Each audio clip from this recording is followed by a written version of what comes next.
This is a male child of the age of about 13 years, complaining of initially he was suffering from vomiting 9 days back, then he suffered from diarrhea, high grade fever, and now the fever is present, vomiting has stopped, and there is pain abdomen very often. Here we see this is the spleen. This hole is the spleen, and these are the splenic vessels. This is the wall of the stomach.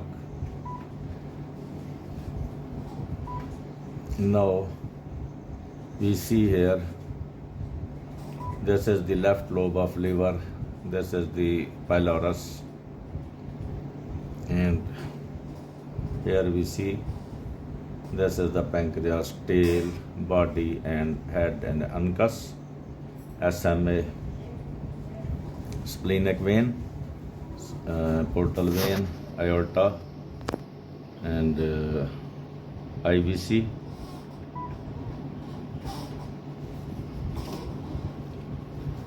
Now we come in the intercostal spaces and see right lobe of liver. Here you see the portal vein walls are very prominent. Now we see clearly the walls of the portal veins are prominent, making a starry sky appearance. We decrease the gain, still we see these white lines and dots are there. It means that some infection is there in the body, especially the gastrointestinal tract. But I have seen the cases in COVID and dengue. These viral infections even can cause this type of picture. Here we see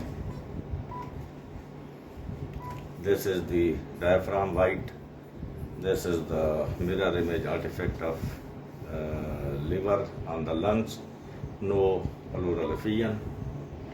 Now we come down and see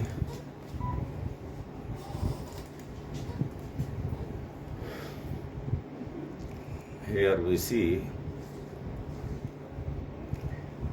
there is no definite free fluid as we come to the pelvic area, dependent area near the bladder. There is no free fluid. However, it's very important, the walls of the intestine are very prominent.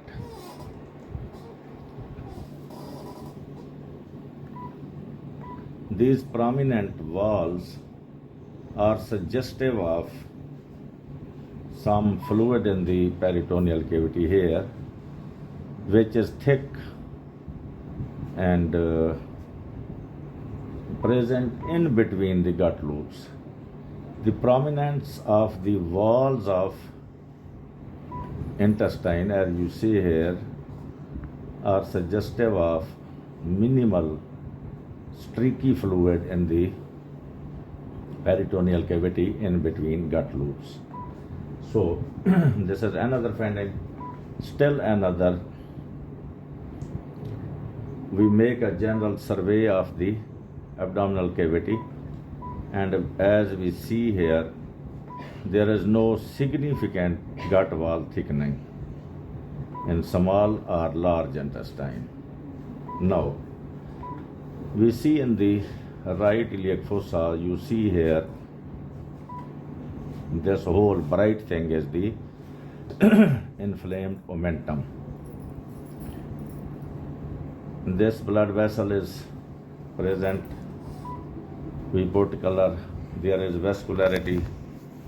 So, in my opinion, this is not the omental infarct, rather this is an inflamed omentum present in the right iliac fossa due to presence of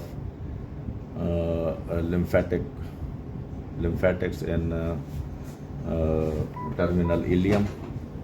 The inflammatory reaction is here more in the right iliac fossa, but We should see for the appendix. There is no inflamed appendix.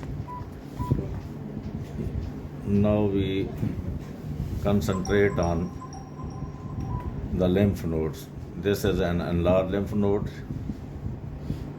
This is another.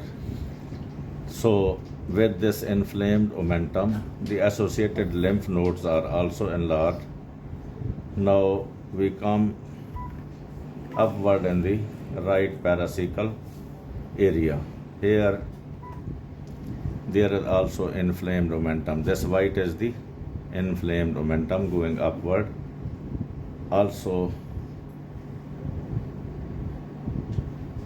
now with the periportal edema, as we see, the wall of the gallbladder is also prominent in almost all of the cases when there is periportal edema. Now we are present in the left iliac fossa. Here you see this white is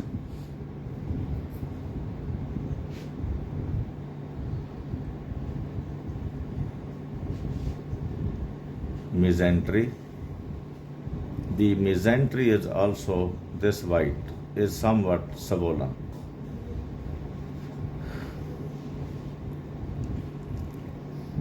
These are the slightly enlarged lymph nodes along the superior mesenteric artery, again stomach.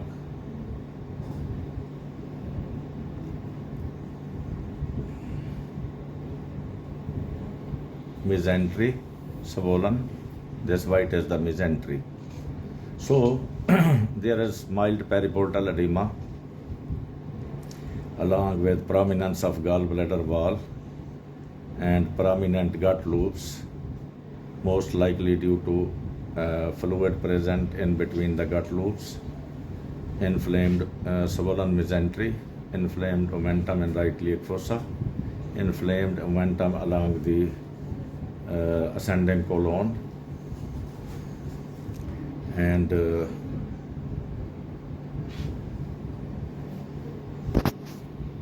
this is the inflamed fat, gut loop, and in between this is the inflamed fat.